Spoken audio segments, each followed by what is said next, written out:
Hi ഇതുണ്ട് എല്ലാവരും സുഖമായിട്ട് സന്തോഷമായിട്ടൊക്കെ ഇരിക്കുകയെന്ന് വിചാരിക്കുന്നു. അപ്പോൾ ഇന്ന് ഒരു സ്പെഷ്യലായിട്ടുള്ള വീഡിയോ ആണ് കേട്ടോ. അപ്പോൾ നാട്ടിൽ നിന്നിട്ട് അത്തായും ഉമ്മച്ചിയും, അത്ത എന്ന് പറഞ്ഞു കഴിഞ്ഞാൽ വാപ്പാക്ക് ഞങ്ങൾ പറയുന്നതാണ് അത്ത, അപ്പോൾ ഉമ്മച്ചി. അപ്പോൾ രണ്ടുപേരും എന്തായാലും നാട്ടിൽ നിന്ന് ഇങ്ങോട്ട് ഓസ്ട്രേലിയയിലോട്ട് വന്നിട്ടുണ്ട്. അപ്പോൾ ഇവിടെ വന്നതിന് ശേഷം ഇവിടെ നമ്മൾ കുറച്ച് യൂറോപ്യൻ ട്രിപ്പൊക്കെ നടത്താനുള്ള പരിപാടിയാണല്ലേ? അതെ. എസ്കേപ്പ് ഹോളിഡേയ്സ് തുടങ്ങിയതിന് ശേഷം ഒരുപാട് നമ്മുടെ യൂറോപ്യൻ ഡയറി ഫാമിലി മെമ്പേഴ്സിൽ പെട്ട തന്നെ ഒരുപാട് ആൾക്കാർ ഇങ്ങോട്ടൊക്കെ വന്നിട്ടുണ്ടായിരുന്നു. നമ്മൾ അവരുമായിട്ടൊക്കെ ഒരുപാട് യാത്രയൊക്കെ ചെയ്തിട്ടുണ്ടായിരുന്നു. അതെല്ലാം അടിപൊളി സന്തോഷം ഉണ്ടാക്കുന്ന കാര്യങ്ങളാണെന്നുണ്ടെങ്കിലും സ്വന്തം അത്തായും ഉമ്മച്ചിയും വരുന്ന സമയത്ത് അവരെ നമ്മൾ കാണിക്കാൻ കൊണ്ടുപോകുമ്പോഴത്തേക്ക് ഭയങ്കര ഒരു സ്പെഷ്യൽ സന്തോഷം ഉണ്ടല്ലേ? അപ്പോൾ സന്തോഷം ആണ്. സന്തോഷം. ഇന്നിപ്പോ 2023 സെപ്റ്റംബർ 21 കേട്ടോ ഡേറ്റ്. ഞാനിവിടെ ഓസ്ട്രേലിയ എത്തിയത് 2015 ഓഗസ്റ്റ് മാസത്തിലാണ്. അപ്പൊ അത്തായുമായും എയർ ഇന്ത്യ ഫ്ലൈറ്റിലാണ് നാട്ടിൽ നിന്നിട്ട് വിയന്നയിലേക്ക് വരുന്നത്. നാട്ടിൽ നിന്നിട്ട് അൻഷാദും അൻസറും അതുപോലെ നസീഹയും കൂടിയിട്ടാണ് അവരെ എയർപോർട്ടിലോട്ട് കയറ്റി വിട്ടത്. ഇപ്പൊ ഇവിടെ നമ്മൾ സ്വീകരിക്കാനായിട്ട് സിഗ്രിഡും അതുപോലെ ഹന്നസും കതറീനയും ജൂലിയയും അതുപോലെ റൂദിയും എല്ലാവരും എത്തിയിട്ടുണ്ട്. ഞാൻ നാട്ടിലേക്ക് പോകുമ്പോഴും വരുമ്പോഴും ഒക്കെ മിക്കവാറും ഇങ്ങനെ തന്നെ ആയിരിക്കും കേട്ടോ. ഇത് കണ്ടോ, ഇത് ലിയോയും കതറീനയും കൂടെ കൈ കൊണ്ടിട്ടുണ്ടാക്കിയ സാധനമാണ്. ഞാൻ ഇതേ എയർപോർട്ടിൽ വന്നിറങ്ങുന്ന സമയത്ത് ആക്ച്വലി എൻ്റെ സ്വപ്നത്തിൽ പോലും ഞാൻ വിചാരിച്ചില്ല എൻ്റെ അത്തായും ഉമ്മായും ഇങ്ങോട്ട് കൊണ്ടുവരാൻ പറ്റുമെന്നോ, ഞാൻ കണ്ടതൊക്കെ അവരെയും കൂടെ കാണിക്കാൻ പറ്റുമെന്നോ ഒരിക്കലും വിചാരിക്കാത്തൊരു കാര്യമാണ് ഇന്നിപ്പോൾ നടക്കുന്നത് കേട്ടോ. എല്ലാവരും തകൃതിയായിട്ട് അങ്ങോട്ടും ഇങ്ങോട്ടും ഭയങ്കര സംസാരമൊക്കെയാണ്. പക്ഷേ സംഭവം എന്ന് വെച്ച് കഴിഞ്ഞാൽ അത്താക്കും ഉമ്മച്ചിക്കും ജർമ്മനും ഇംഗ്ലീഷും അറിയത്തുമില്ല. അതുപോലെ ഇവിടെ ഉള്ളവർക്കൊക്കെ മലയാളത്തിന്റെ കുറച്ച് അറ്റവും മൂലയും അല്ലാതെ കൂടുതലൊന്നും അറിയത്തുമില്ല കേട്ടോ. അപ്പോൾ ഒരുപാട് നാളുകൾക്ക് ശേഷം എല്ലാവരെയും ഒരുമിച്ച് കാണാൻ പറ്റിയതിൽ വളരെ സന്തോഷം. എന്തായാലും അൻഷാദും അൻസറും നസിയും ഒക്കെ കൂടെ ഉണ്ടായിരുന്നെന്നുണ്ടെങ്കിൽ നമ്മുടെ ഫാമിലി കംപ്ലീറ്റ് ആയേനെ. ഇനിയിപ്പോൾ നമുക്ക് ഇവിടുന്ന് 2.5 മണിക്കൂർ യാത്രയുണ്ട്. അപ്പം എന്തായാലും ഇവർ വന്നതിന്റെ കുറച്ച് തിരക്കും കാര്യങ്ങളൊക്കെ ആയിരിക്കും. എന്തായാലും നമുക്ക് മുന്നോട്ട് പോയിട്ട് ബാക്കിയുള്ള കാര്യങ്ങളൊക്കെ നമുക്ക് കാണാം. ഓക്കെ, നിങ്ങൾ യൂറോപ്യൻ ഡയറി കണ്ടിട്ടുള്ള പല ഗ്രാമങ്ങളിലും ഞങ്ങൾ ഒരുമിച്ച് പോയി കേട്ടോ. പക്ഷെ എല്ലാ സ്ഥലത്തൊന്നും വീഡിയോ എടുക്കാനൊന്നും പറ്റിയില്ല.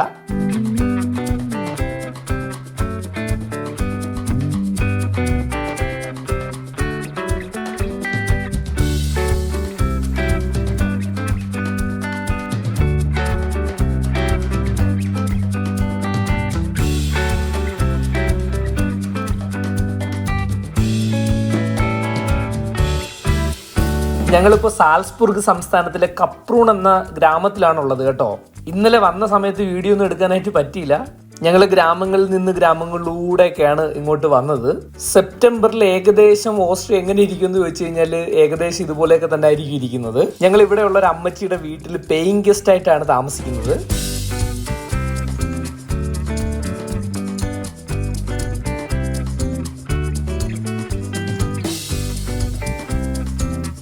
അമ്മച്ചി കൊണ്ട് കോഫി കൊടുക്കുകയാണ് കേട്ടോ. Wie heißt du? Ich heiße Hermi. Hermi? Ja. Und das ist dein Familienbetrieb? Ist mein Familienbetrieb. Habt ihr eine indische Familie auch einmal gehabt hier? Nein, eigentlich nicht. Wir sind die erste Inder. Ihr seid die Ersten. Google translator ഉള്ളത് കൊണ്ടിട്ട് ഉമ്മച്ചിക്കും അത്താക്കും ആൾക്കാരുമായിട്ട് സംസാരിക്കുന്നതിന് ബുദ്ധിമുട്ടൊന്നുമില്ല. Top of സാൽസ്ബുർഗ് എന്നറിയപ്പെടുന്ന കിഡ്സ്റ്റൈൻ horn പർവ്വതത്തിലേക്കാണ് ഇപ്പോൾ നമ്മൾ പോകുന്നത്. നിങ്ങൾ കേബിൾ കാറിൽ പോയിട്ടുണ്ടോ? ഇല്ലേ, നമ്മുടെ അവിടെ കേബിൾ കാർ ഉണ്ടല്ലേ? കൊണ്ടുപോയിട്ടുണ്ട്. പക്ഷേ നമ്മളെ താഴെ നിർത്തിയിട്ട് നോക്കിയിട്ട് വരട്ടെന്ന് പറഞ്ഞു പോയി. അപ്പൊ കേബിൾ കാർ കയറണമെന്ന് പറഞ്ഞപ്പോ എവിടെ എത്തി? ഇപ്പം ഞങ്ങളിപ്പോ യൂറോപ്പിലെത്തി. ആണല്ലേ? കപ്രൂൺ. അപ്പൊ പോയാലോ?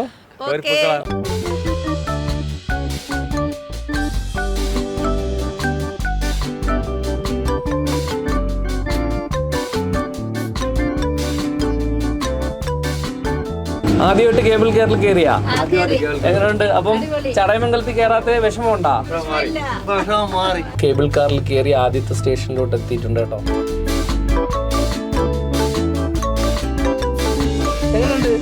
അടിപൊളി ആണോ? ജീവിതത്തിൽ ഒരു ആദ്യമായിട്ട് ഉണ്ടാവുന്ന സംഭവമാണ്. ആണല്ലേ? ഇതൊന്നും മനസ്സിൽ സ്വപ്നത്തെ പോലും കണ്ടിട്ടില്ല. എല്ലാ ജീവിതത്തിലും ആദ്യമായിട്ട് ഇങ്ങനെ എല്ലാം ആദ്യമായിട്ടല്ലേ? ആദ്യമായിട്ടാണ്. അതാണ് ഈ കാണുന്ന സ്ഥലങ്ങളെല്ലാം ഫുള്ള് മീറ്ററുകളോളം ഇങ്ങനെ മഞ്ഞിങ്ങനെ കിടക്കും. അതിന്റെ മുകളിൽ കൂടെയാണ് ആൾക്കാർ തെന്നി നീങ്ങി താഴേക്ക് വരുന്നത്. ഇതെല്ലാം മഞ്ഞുകാലത്ത് സ്കീയിങ്ങിന് ആൾക്കാർ മുകളിലോട്ട് ഇരുന്ന് പോകുന്ന ഈ ചവിട്ടിയിരിക്കുന്ന സ്ഥലമുണ്ടല്ലോ, ആ നീളമുള്ള സംഗതി ഇതിന്റെ മുകളിൽ ചവിട്ടിക്കൊണ്ടാണ് ആൾക്കാർ ഇരിക്കുന്നത്. അതെ, റീചാർജ് ചെയ്യാം അല്ലേ? കുറച്ച് റീചാർജ് ചെയ്തിട്ട് പോവാ അല്ലേ? 2 ബിസ്ക്കറ്റ്. ഈ പർവ്വതത്തിന് മുകളിലേക്ക് വന്നു കഴിഞ്ഞാലുണ്ടല്ലോ എല്ലാ സമയത്തും എന്തെങ്കിലും ആക്ടിവിറ്റീസ് ഒക്കെ ചെയ്യാനായിട്ട് പറ്റും. ചെറുപ്പത്തിൽ നമ്മളെയൊക്കെ പല സ്ഥലത്തും കൊണ്ടുപോയി കാണിച്ചു തരികയും അതുപോലെ എല്ലാ കാര്യങ്ങളും കൂടെ നിന്ന് ചെയ്യിപ്പിക്കുകയൊക്കെ ചെയ്തു തന്ന ഇവർക്ക് ഇതൊക്കെ തിരിച്ച് ഇങ്ങനെയൊക്കെ ചെയ്തെങ്കിലും കൊടുക്കാൻ പറ്റുമ്പോൾ കിട്ടുന്ന ഒരു സന്തോഷം ഉണ്ടല്ലോ, അത് പറഞ്ഞറിയിപ്പിക്കാൻ പറ്റാത്തൊരു സാധനം തന്നെയാണ്. ഇവിടെ ഇപ്പോൾ പ്രധാനമായിട്ടും 3 സ്റ്റേഷനുകളാണുള്ളത്. ഇതിന്റെ 3ാമത്തെ കേബിൾ കാർ കയറി വേണം നമുക്ക് ഏറ്റവും മുകളിൽ ടോപ്പ് ഓഫ് സാൽസ്ബുർഗ് എന്നറിയപ്പെടുന്ന കിറ്റ്സ്റ്റെയിൻ ഹോണിന്റെ താഴ്വാരത്തെത്താനായിട്ട്. അടിപൊളി, സൂപ്പർ. നടന്നു നമ്മളങ്ങനെ പർവ്വതത്തിന്റെ മുകളിൽ എത്തിയല്ലേ? നടന്നല്ല, കേബിൾ കാറിൽ. എങ്ങനെയുണ്ട്? ഇഷ്ടപ്പെട്ടു. അടിപൊളി. ഒരാൾ ഒരിക്കലും വന്ന് ഇവിടെ കണ്ടിരിക്കണം. ആദ്യമായിട്ട് ഫസ്റ്റിലെ സ്നോ തൊടാൻ പോവേണ്. വീഡിയോയിൽ കണ്ടിട്ടേ ഉള്ളൂ. ആദ്യമായിട്ട് ഞങ്ങൾ തൊടാൻ പോവേണ്, എൻജോയ് ചെയ്യാൻ പോവേണ് ഞങ്ങൾ. ആദ്യമായിട്ട് ഞാനും സ്നോ എടുക്കുകയാണ്.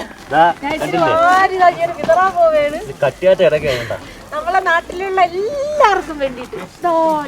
ഞാനിവിടെ ഓസ്ട്രേലിയ വന്ന സമയത്ത് ഹന്നസും സിഗ്രിഡും കത്രീനയും ലിയോയുടെ ഒക്കെ കൂടെ ഇവിടെ വരികയും അതുപോലെ ഈ പർവ്വതത്തിന്റെ മുകളിലേക്ക് ക്ലൈംബ് ചെയ്ത് കയറുകയും ചെയ്തിട്ടുണ്ട് കേട്ടോ. സിഗ്രിഡ് സർപ്രൈസ് ആയിട്ട് എനിക്കൊരു ഇന്ത്യൻ പതാകയും സമ്മാനിച്ചിരുന്നു. ഞാൻ ആദ്യമായി ക്ലൈംബ് ചെയ്ത പർവ്വതത്തിന്റെ താഴ്വാരത്തിൽ തന്നെ ആദ്യം ഇവരെ കൊണ്ടുവരാൻ പറ്റിയതിൽ എനിക്ക് ഭയങ്കര സന്തോഷമുണ്ട്. ഇവിടെ നിന്നുള്ള കാഴ്ച അവിസ്മരണീയമാണെന്നുണ്ടെങ്കിലും എനിക്ക് ഏറ്റവും കൂടുതൽ സന്തോഷം തരുന്നത് അത്താടയും ഉമ്മയുടെയും കണ്ണിൽ വരുന്ന കാണുന്നൊരു സന്തോഷമാണ് കേട്ടോ.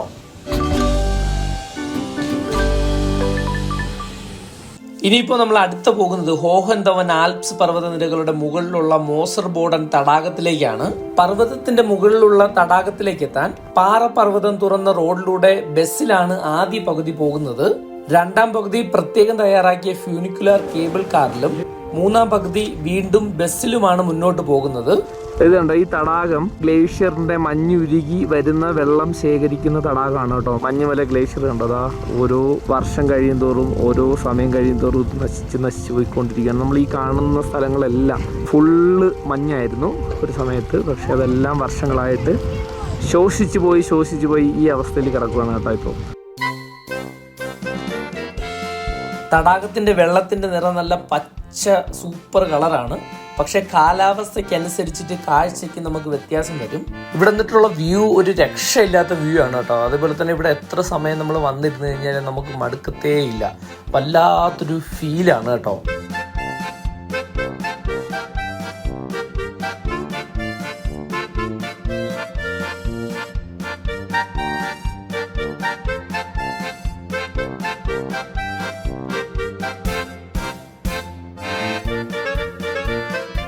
മെയ് പകുതി മുതൽ സെപ്റ്റംബർ അവസാനം വരെ മാത്രമേ ഈ തടാകത്തിലേക്ക് ടൂറിസ്റ്റുകൾക്ക് എത്തിച്ചേരാനായിട്ട് പറ്റത്തുള്ളൂ.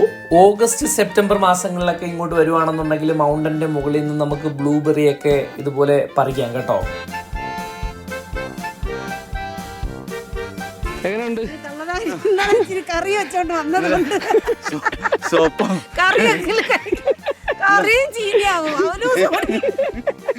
അപ്പോൾ നമ്മുടെ കമ്പനിയായിട്ടുള്ള എസ്കേപ്പിക്കോ ഹോളിഡേയ്സിന്റെ കൂടെ ഒരുമിച്ച് യാത്ര ചെയ്യുന്നതിനും അതുപോലെ നിങ്ങൾക്ക് ഒറ്റയ്ക്ക് യാത്ര ചെയ്യാനുള്ള അസിസ്റ്റൻസ് സർവീസിനൊക്കെ ആയിട്ട് നിങ്ങൾക്ക് താഴെ കാണുന്ന വാട്സാപ്പ് നമ്പറിൽ കോൺടാക്ട് ചെയ്യാം. ഞങ്ങളിപ്പോൾ ഇവിടെ എല്ലാം കറങ്ങി നടന്നെല്ലാം കണ്ട് ആസ്വദിച്ചതിന് ശേഷം ഞങ്ങളിപ്പോൾ തിരിച്ചു പോകാനുള്ള തയ്യാറെടുപ്പാണ്. അപ്പോൾ നിങ്ങൾക്ക് എല്ലാവർക്കും ഈ വീഡിയോ ഇഷ്ടപ്പെട്ടെന്ന് വിചാരിക്കുന്നു. ഇഷ്ടപ്പെട്ടെങ്കിൽ നിങ്ങളുടെ സുഹൃത്തുക്കൾക്കും ബന്ധുക്കൾക്കും ഒന്ന് ഷെയർ ചെയ്ത് കൊടുക്കാനൊന്നും മറക്കരുത്. അപ്പോൾ എല്ലാവരും സുഖമായിട്ടും സന്തോഷമായിട്ടും ഇരിക്കാൻ വേണ്ടി പ്രാർത്ഥിക്കുന്നു. അടുത്ത സമയം കാണുമ്പോൾ എല്ലാവർക്കും നല്ല സമയം നേരുന്നു. Bye bye.